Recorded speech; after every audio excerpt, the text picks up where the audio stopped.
마음 과연 무엇인가? 비아다시 스님. 콜롬보 불교 청년회 초청으로 5회 바론 아야틸라카 경의 추모 강연을 하게 된 것을 기쁘게 생각합니다. 바론 자야틸라카 경에 대해 말하고자 합니다.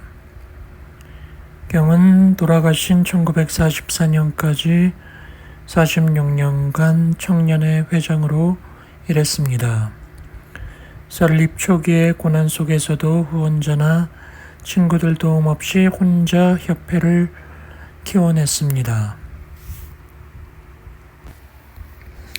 그의 생애를 회고하는 이 자리에서 우리는 깨달음을 성취한 부처님께서 사람 마음의 힘에 관해 하신 말씀들을 생각해 보겠습니다. 초기 불교에 관한 서적들을 탐독하던 불교학도 자야틸라카 경은 종교적 스승 한 분을 만납니다. 그 스승은 정신적 완성을 통해 속박으로부터의 해방과 깨달음을 성취한 분입니다. 바로 고타마 시타르타 부처님입니다. 이 스승은 인간 이상의 특별한 존재를 자처한 일이 없었지만 결코 평범한 사람이 아닙니다. 그분은 삶의 방식을 가르쳤으며 훌륭한 진리의 수레바퀴 위 법륜을 굴리어 인류의 사고와 삶을 혁신한 스승이었습니다. 그분의 희생적 열의와 사랑, 관용은 그의 인격과 결합되어 당시 사람들을 무지의 잠에서 깨워주었습니다. 부처님은 모든 사람과 시대를 향해 말했습니다. 그의 가르침은 어떤 나라에 살든 관계없이 모두를 위해 베풀어진 것입니다. 진리는 개념적인 게 아니고 말이나 상징에 의해 전달되는 게 아닙니다. 깨달은 분은 진리에 이르는 길을 보여줌으로써 우리를 인도했습니다. 그러나 마음의 숨은 작용을 밝혀내고 깨닫고 내면의 힘에 직접 접할 수 있도록 하려면 명상을 스스로 해나가야 합니다. 부처께서 45년이란 세월에 걸쳐 가르친 내용은 강력한 힘을 가진 것이어서 불교를 종교라고도 하고 철학이라고도 하고 윤리적 강령이라고도 합니다. 그러나 불교만큼 훌륭한 심리학은 없습니다. 현대 심리학은 끈질긴 노력 끝에 마음의 정적 측면만을 고집하던 전통적 학파들의 주장에서 벗어난 역동적 심리 이론을 이야기합니다.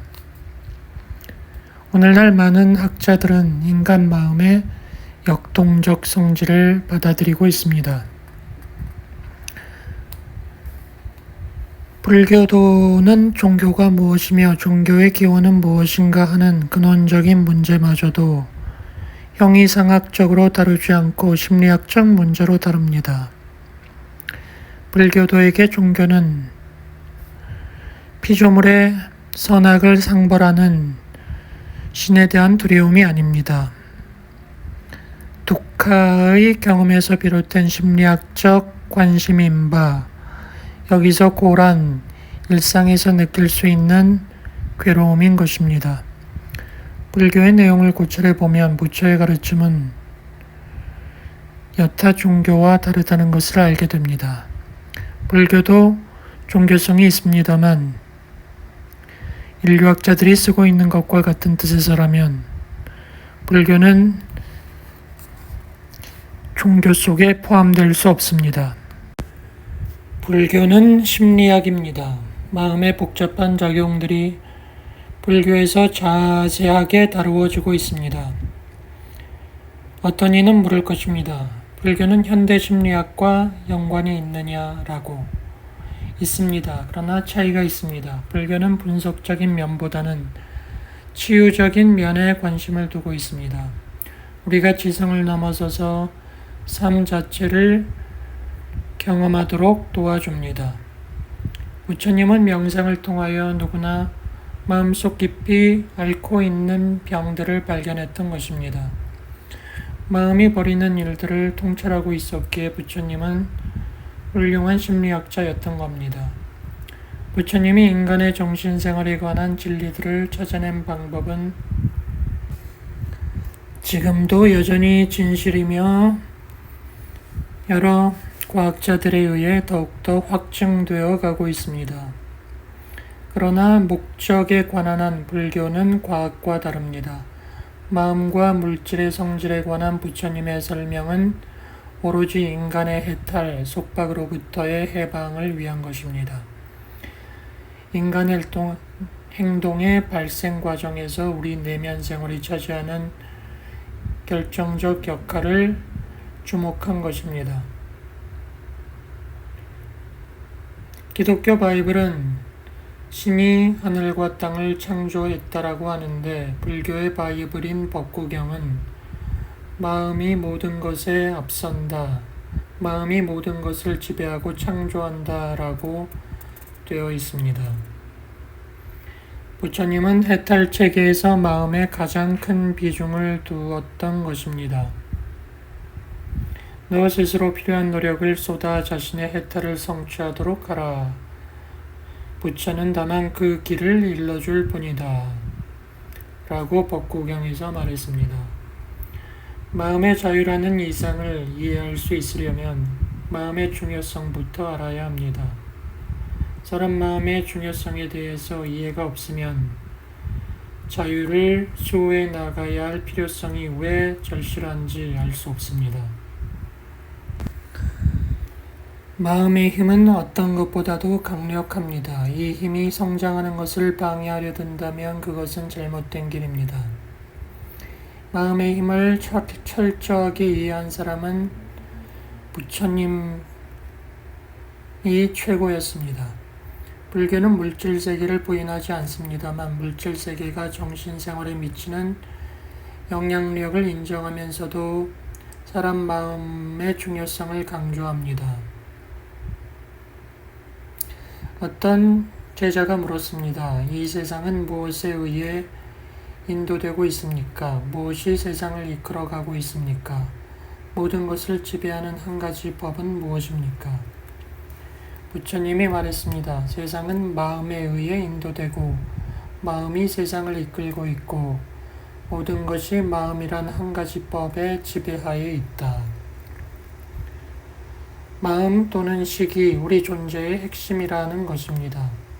고통과 즐거움, 슬픔, 행복, 선과 악, 삶과 죽음이 이런 모든 경험들이 어떤 외부적 자기네 결과가 아니라 마음의 결과라고 보는 것입니다. 불자답게 사는 삶은 자신의 말과 행동과 생각을 정화하기 위해 노력하는 과정이어야 합니다. 그 일생은 자기 완성에 이르는 자기 발전과 자기 정화의 길이어야 합니다. 결과에 역점을 두어야 합니다. 단순한 철학적 사변이나 생각들이 실천과 결부되지 않으면 안 됩니다. 불교의 도덕적 특질은 저 영원한 진리인 불만족과 스트레스에 근거하고 있습니다. 부처님은 오직 고와 고의 종식을 가르칩니다. 이것을 이해하면 불교를 이해한 것입니다. 부처의 깨달음이란 네 가지 성스러운 진리, 사성제, 즉 고진멸도인 것입니다. 부처님은 실질적 스승이었습니다. 그분은 무생물계보다는 생명을 가진 존재들의 관심을 가졌습니다. 그분의 목적은 존재의 신비를 벗기는 것이었습니다. 생성의 문제를 밝히는 것이었습니다. 그분께서는 삶의 진실인 네 개의 진리, 사성제를 파악함으로써 이 일을 완수했습니다.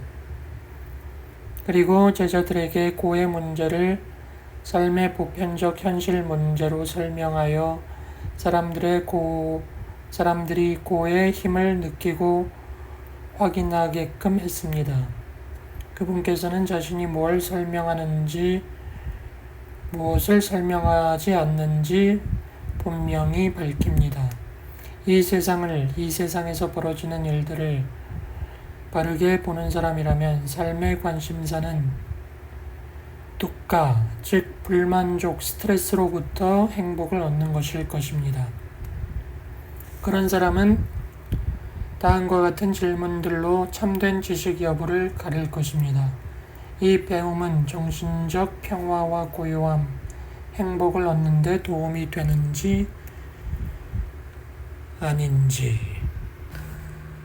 부처님은 말합니다. 식과 상을 더불은 이 한길 몸뚱이 속에 세계와 세계의 소멸과 세계의 소멸에 이르는 길이 있음을 나는 천명한다. 여기서 세계란 둑가를 의미합니다. 고통은 오온으로부터, 즉 이 몸과 마음으로부터 분리될 수가 없는 것입니다. 오온과 고는 하나입니다. 고란 무엇인가? 오온이 바로 고이다. 이렇게 되니까 우리가 고성제를 위시한 사성제를 알자면 오온에 대해서 알아야 합니다. 우리는 존재 운운하지만 궁극적 의미에서 그런 존재는 있지 않으며 항상 변화하고 있는 정신 물리적 힘, 에너지의 흐름이 있을 뿐입니다.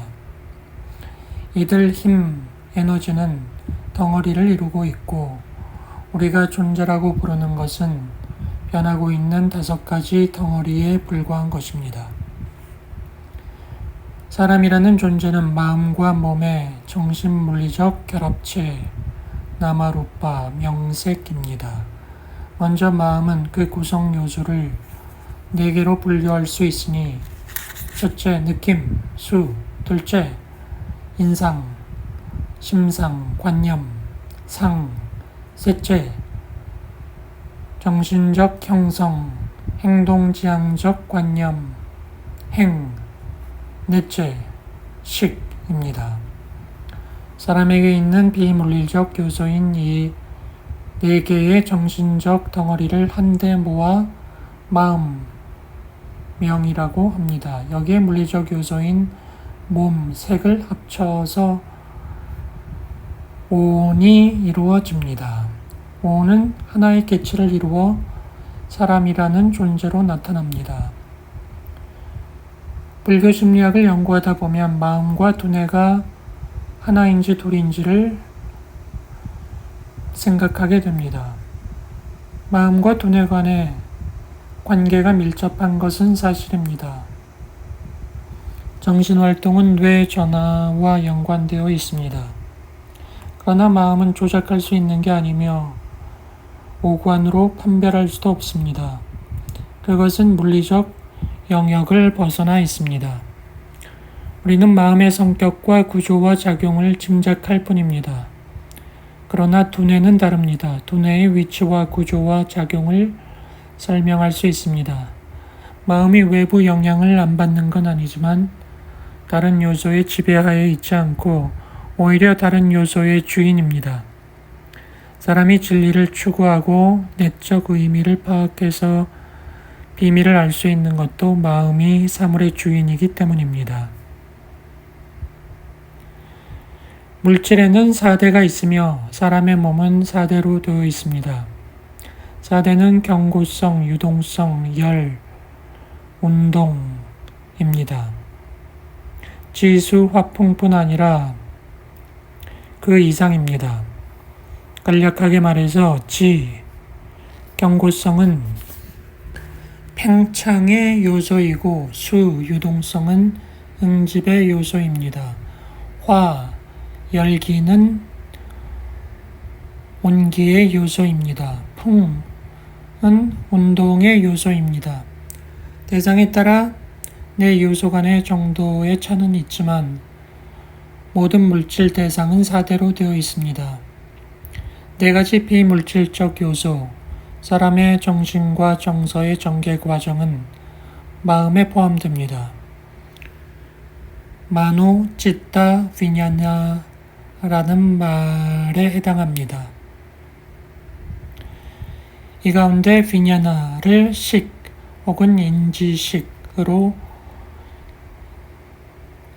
번역할 수 있습니다. 영어의 마인드란 단어로는 비냐나뿐 아니라 마노나 찌tta도 있는데 역시 마인드로는 그 의미를 전달하기 어렵습니다. 그러나 문맥에 따라 이 단어들은 제각기 특별한 용도를 가지고 있습니다. 이렇게 다양한 의미상의 차이야말로 불교의 심리학적 탁월함입니다. 비냐나라는 용어는 불교 용어에서 매우 중요합니다. 서양에서는 마음은 의식적, 무의식적 및 내재 심리학적 심리 구조와 그 과정의 유기적 총체를 지칭합니다. 이제 우리는 마음의 수, 상, 행식 하나하나를 살펴보겠습니다. 수호는 인상과 관념에 수반되는 느낌을 말하는 것입니다. 느낌에는 즐거운 것, 즐겁지 않은 것, 무덤덤한 것에 세 가지가 있습니다. 이 느낌들은 접촉에 의해, 촉에 의해 생겨납니다. 형상 또는 대상을 보거나 소리를 듣거나 냄새를 맡거나 맛을 보거나 감촉하거나 정신적 생각을 인식함으로써 연하여 사람은 느낌을 경험합니다. 이 6가지 느낌은 눈, 귀, 코, 혀, 몸, 마음을 통해 경험됩니다. 육감을 통해 접촉됩니다. 눈, 형상, 안식이 모이면 촉이 이루어집니다. 촉은 감각 대상, 감각 기관, 감각식의 결합을 의미합니다. 이들이 모일 때 느낌이 일어나는 것은 필연적입니다. 다음은 상입니다. 상의 기능은 물질이든 정신이든 간에 대상을 자각하는 것입니다. 상도 수와 같이 6가지입니다. 형상, 소리, 냄새, 맛, 신체적 접촉, 정신적 대상에 대한 지각입니다. 불교에서 말하는 지각은 서양 철학자들이 말하는 지각과 다릅니다. 단순한 감각적 지각을 말합니다. 식의 기능인 알아차림과 상의 기능인 알아봄 사이에는 비자나나와 산자나나 사이에는 유연 관계가 있습니다. 식이 어떤 대상을 알아차리게 되면 거의 동시에 상은 그 대상의 특징적 표지를 찾아내어 다른 대상과 구별합니다. 우리의 기억을 만드는 것이 상입니다. 상, 지각이 우리를 속이기도 한다는 것을 주목해야 합니다. 그럴 경우 상을 착각 또는 상전도, perversion이라고 부릅니다. 우리 견해가 흐트러지는 것은 사물의 진정한 본성을 바라보지 못하기 때문입니다. 우리의 선입견, 집착과 혐오, 호불호 때문에 우리는 감각기관과 감각대상을 그대로 보지 못합니다. 신기루와 허상을 쫓게 됩니다. 감각기관은 우리를 기만합니다. 우리는 사물을 제대로 보지 못하고 사물을 보는 방식이 왜곡됩니다. 전도견을 갖게 됩니다. 올바른 정견만이 이런 환상을 제거하고 드러난 모습의 바탕에 깔려있는 본성을 지각하게 합니다. 환각과 전도의 구름을 벗어날 때 인간은 구름을 벗어나 빛나는 보름달을 만나게 됩니다. 전도된 것이든 아니든 간에 일단 어떤 특정한 지각이 일어나면 점점 강력해져서 우리 마음을 사로잡습니다. 그렇게 되면 그 지각을 버리기 어려워집니다. 수타니파타에 이런 말이 있습니다. 감각적 지각에서 벗어난 사람, 그에게는 곤래가 없다. 지혜로 해탈을 성취한 사람, 모든 미망이 그에게서 사라진다. 그러나 감각적 지각에 삿되고 그런 관점에 집착하는 자는 세상을 다투면서 산다. 다음이 행원입니다. 행, 쌍카라는 쓰이는 곳에 따라 의미가 다양합니다. 오온에서 말할 때는 의지적 형성력으로 해석합니다. 조건 지어지고 복합된 것을 말합니다. 쌍카라는 무상하다, 재행무상이라고 말할 때 쌍카라는 모든 조건 지어진 것, 즉 원인과 조건의 영향으로 존재하게 되고 다시 그 스스로가 원인과 조건으로 작용하여 다른 결과를 일으키는 모든 것을 말합니다. 행운에는 앞서 설명한 수와 상을 제외한 모든 정신적 요소가 있습니다. 아비담마에서는 52개의 정신적 요소를 들고 있습니다. 수와 상도 그 중에 2개이지만 이들은 의지적 형성력이 아닙니다.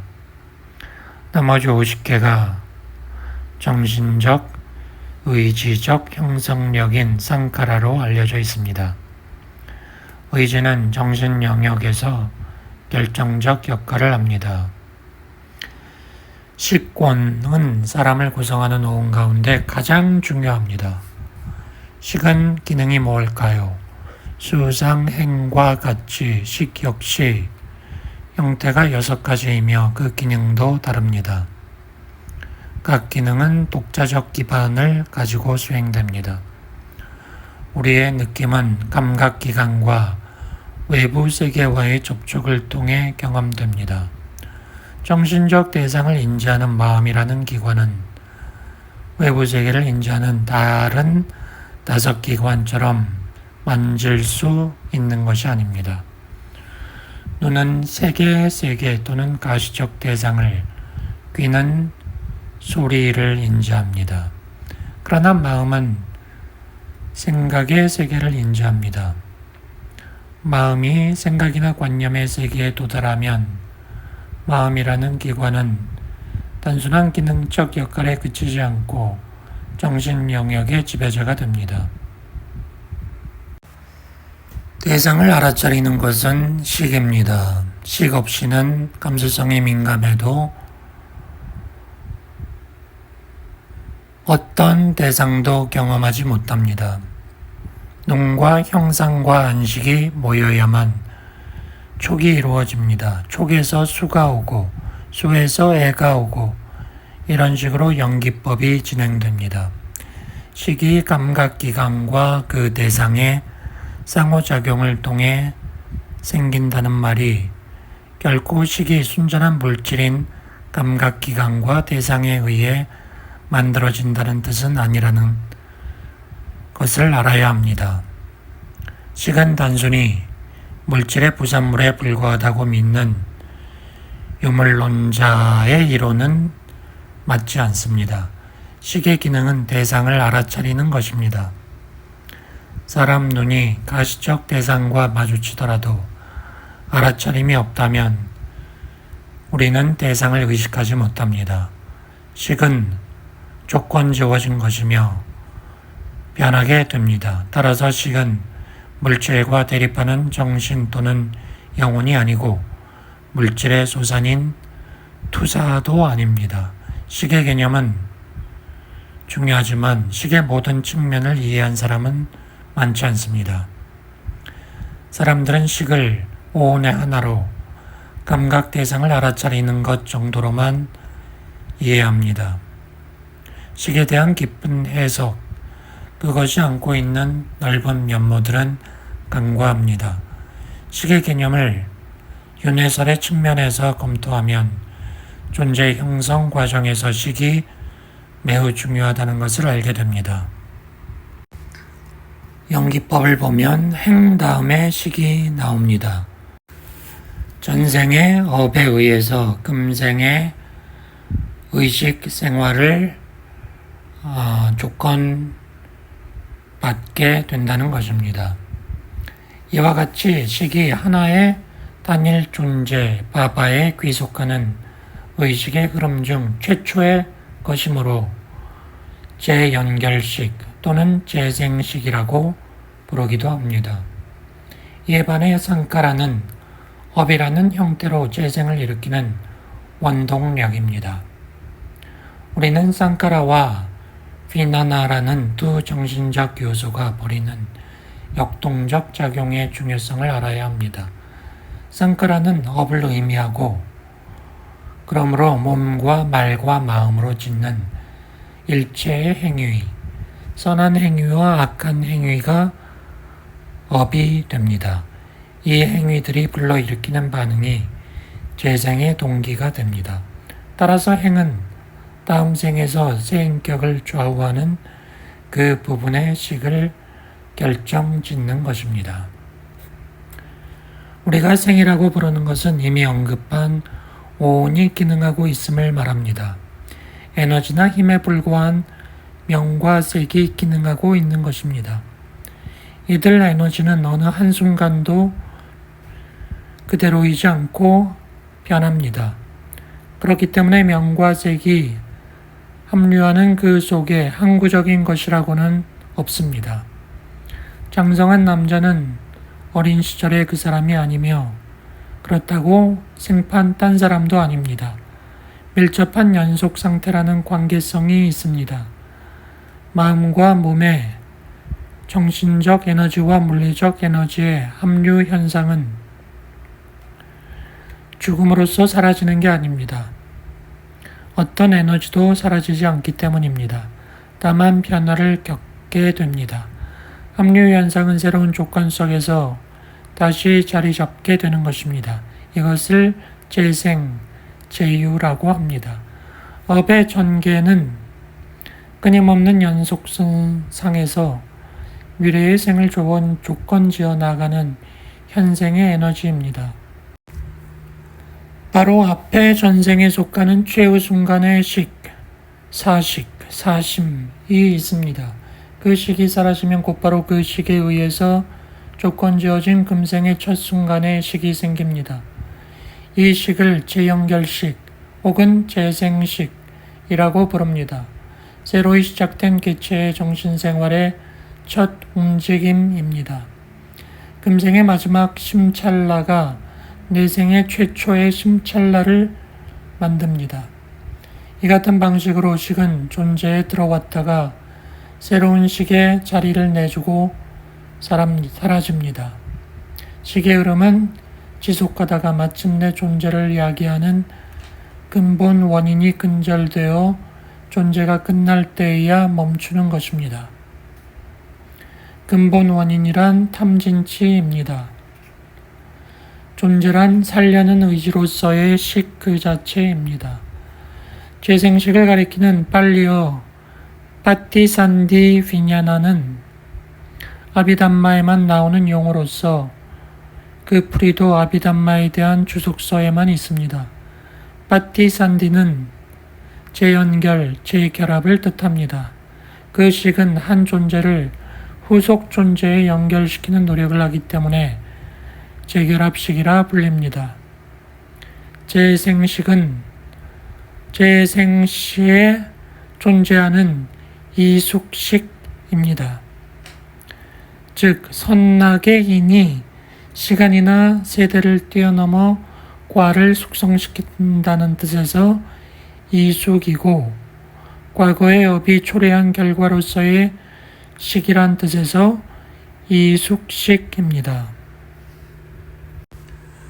재생 순간에 이것이 있기 때문에 새 존재는 앞의 존재와 연관을 가지게 됩니다. 이로 인해 그 개체의 과거 전체와 맺어집니다. 이숙식은 전에 있던 재생을 일으키는 정신적 요인인 상카라, 즉 의지적 형성력 또는 까르마에 기인한 것입니다. 아비담마에 나오는 재생식이라는 말에 상응하는 말을 경장에서도 볼 수 있습니다. 중부의 106경 부동심에 이르는 길에서는 이숙식을 진행식으로 말합니다.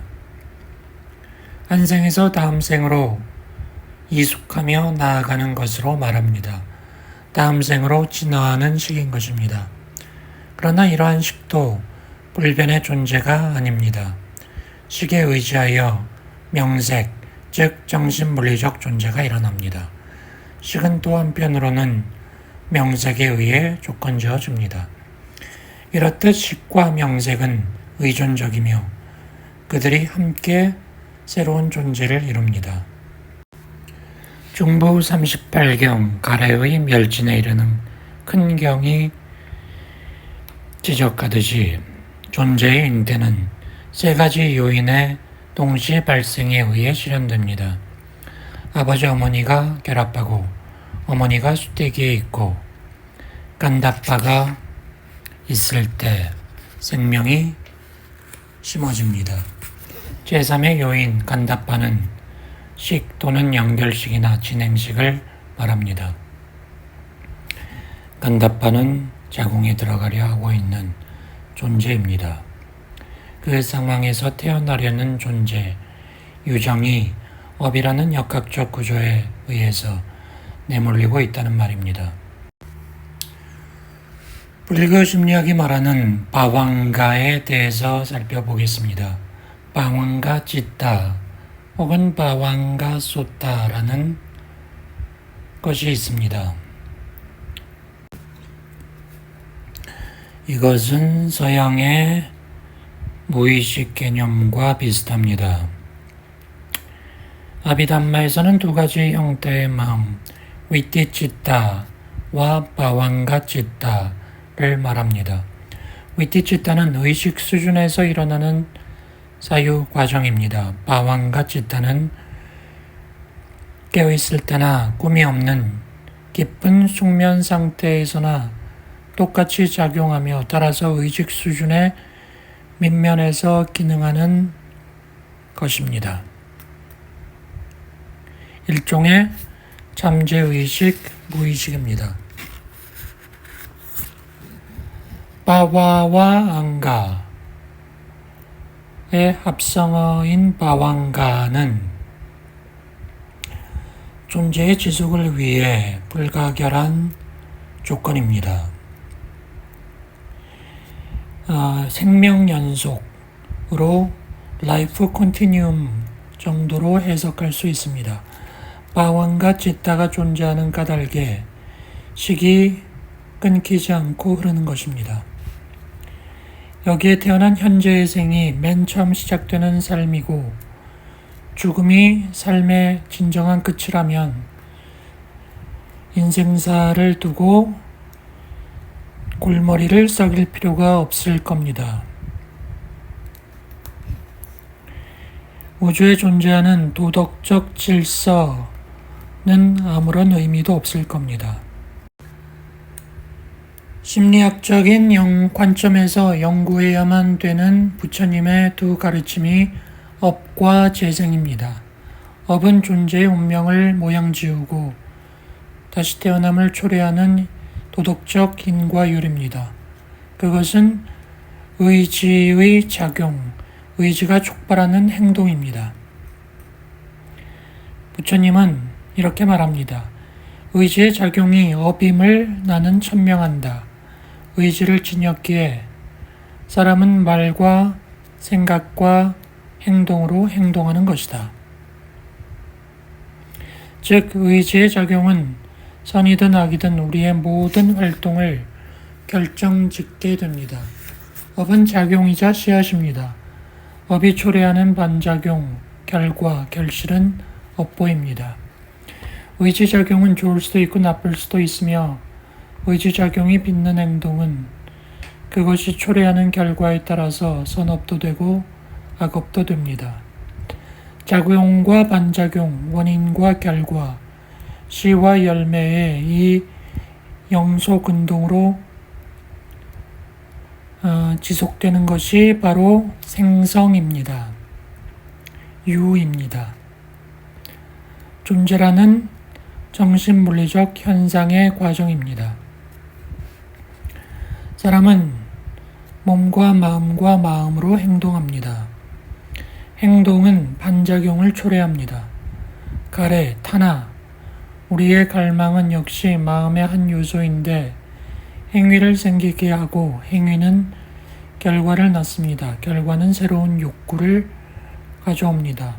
원인과 결과, 작용과 반작용의 전개는 자연의 법칙입니다. 그 자체가 법입니다. 사람의 선악 행위를 상벌할 외부적 힘은 없습니다.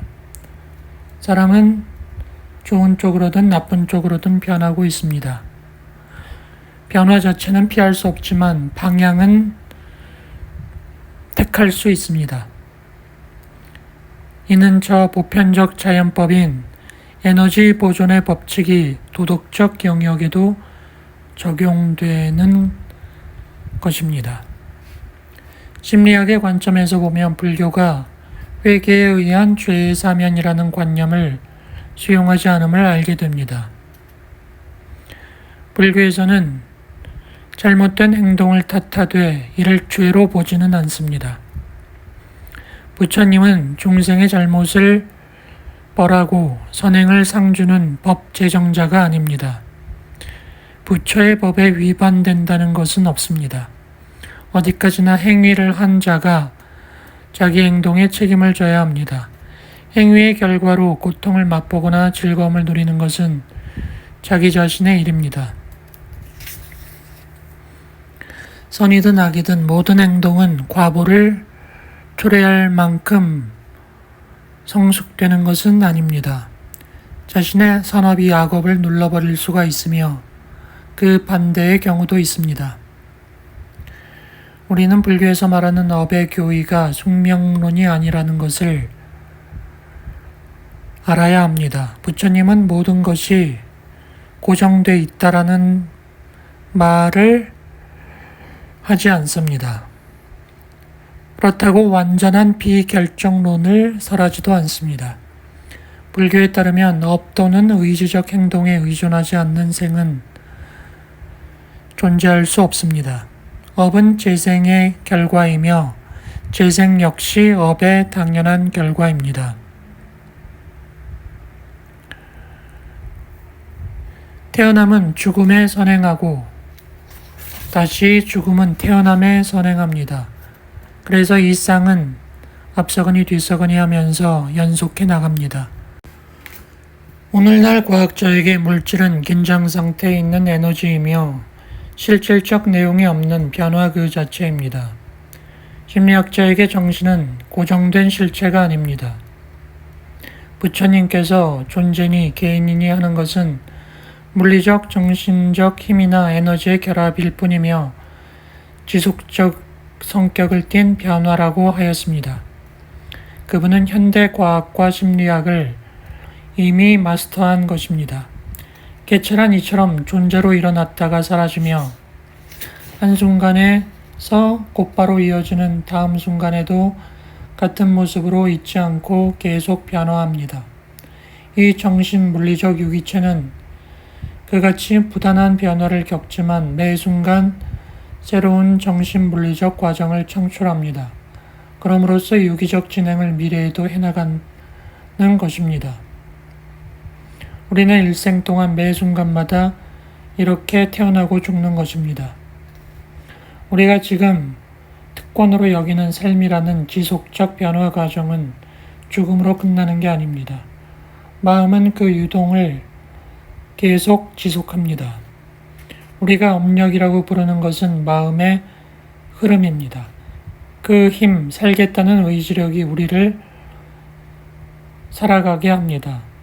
이 영속적인 식의 흐름은 수만 개의 얼굴을 가진 가래가 우리의 모든 정신 나간 짓 중에서도 가장 큰 번뇌인 무명, 아지바와 짝지어 식을 발동시키는 한 끝나지 않습니다. 온갖 형태의 욕망이 가래, 타나에 포함됩니다.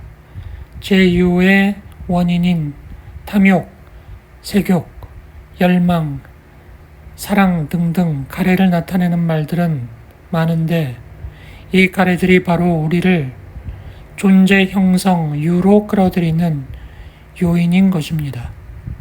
이러한 요인은 고통, 좌절, 갈등, 괴로운 흥분 상태, 불만족과 같은 두가로서 나타나는데 우리 자신이 늘 겪는 것입니다.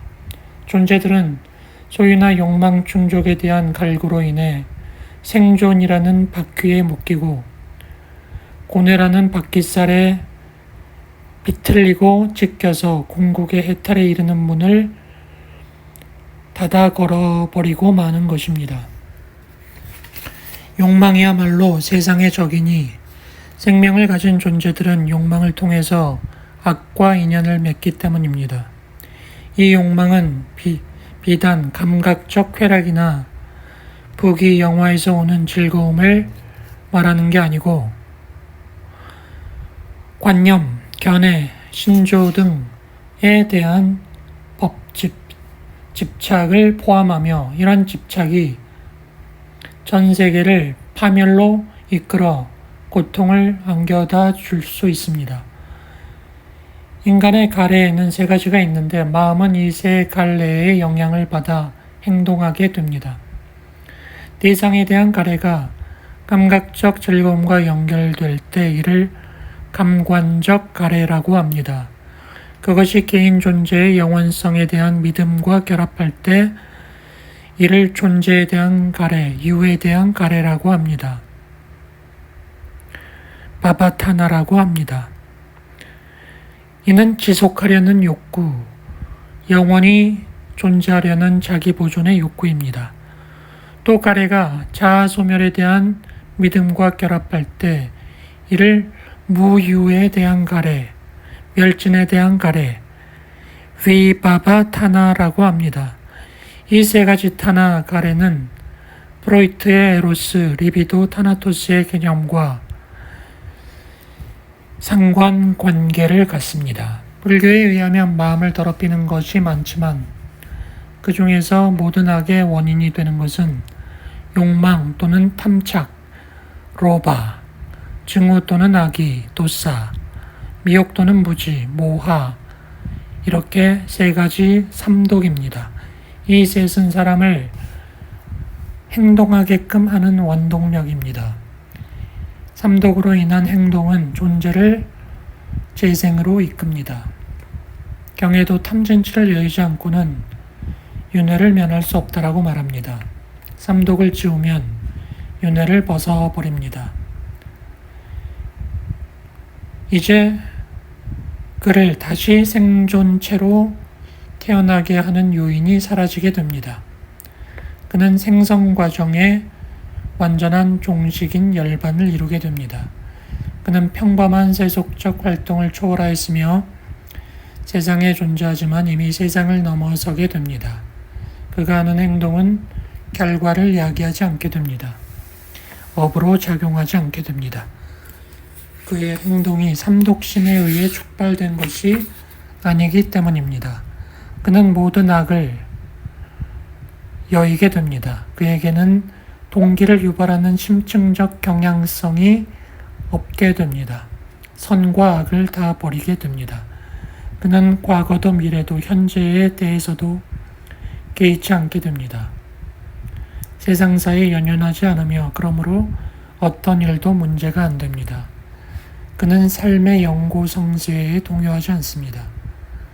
세상의 어떤 사건도 그를 흔들지 못합니다. 그는 걱정이 없고 때묻지 않으며 안전합니다.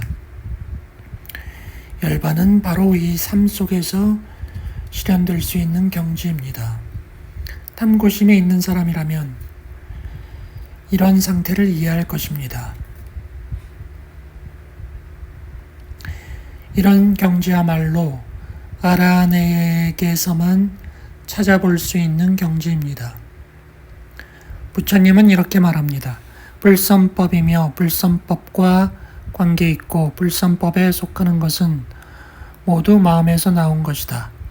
선법과 관계 있고 선법에 속하는 것은 모두 마음에서 나온 것이다. 따라서 사람의 마음이 어떻게 작용하고 생각은 어떻게 생멸하는지 알기 위해 자기 마음을 관찰해야 합니다. 우리는 일어나지 않은 나쁜 생각은 일어나지 않게 하고 이미 일어난 나쁜 생각은 버리고 아직 일어나지 않은 좋은 생각은 일으키고 이미 일어난 좋은 생각은 지속시키도록 노력해야 합니다. 정정진을 해야 합니다. 이렇게 불교에서는 윤리마저도 심리학의 관점에서 연구합니다. 불교야말로 진정한 실천을 위한 종교입니다. 우리를 유혹해서 노예로 묶어두려는 것들을 끊어버리기 어렵고 불건전한 생각의 모습으로 인간의 가슴에 출몰하는 악마들을 쫓아버리기도 어렵습니다.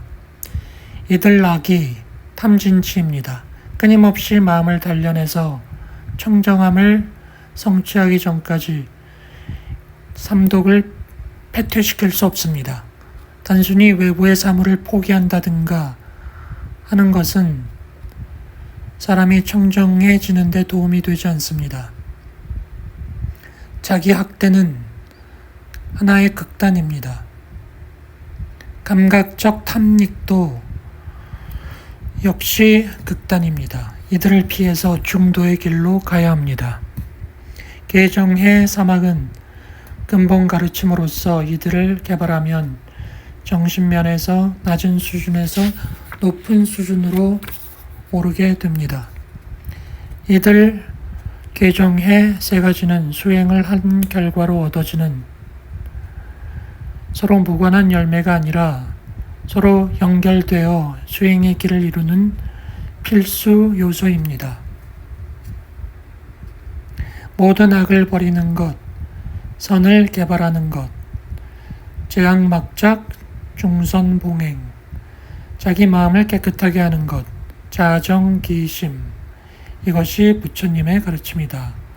시제불교.